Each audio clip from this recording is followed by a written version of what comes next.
يا متعب. انا قلت لي هذا الخيار الثاني. الخيار الثاني. عندنا شكوى هنا. عبد الله بيقدم شكوى النادر. شكوى الجيم على متعب. نادر 50 فينا. مقفص الروح. خلاص نقصوها من سكام. قيمة المكافأة حقتي حق الفوز انتظام الفوز. $50 من أمس يا حبيبي. $50 والله مو شايفكم شيء. والله ترى سخت جربت وشفت الوضع كيف. رشوة.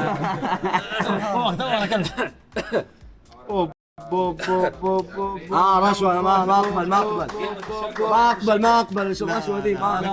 الرسوم دي الرسوم. رسوم الاحتجاج. رشوة ما اقبل. لا متعب. اللجنة حتقرر في الموضوع. اوكي. $50 اعطيني 50.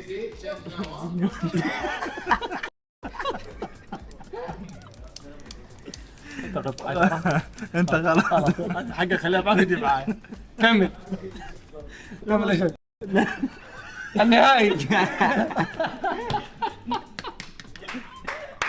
احتاج حق. اي والله احتاج حقه. انا بالنسبة لي انا موافق كفرد من اللجنة اشوف انه احتجاجه مقبول. والله حتى انا مقبول. يبقى لك انت تقرر هل تعاد المباراة مقبول او فاز. مقبول. على طول.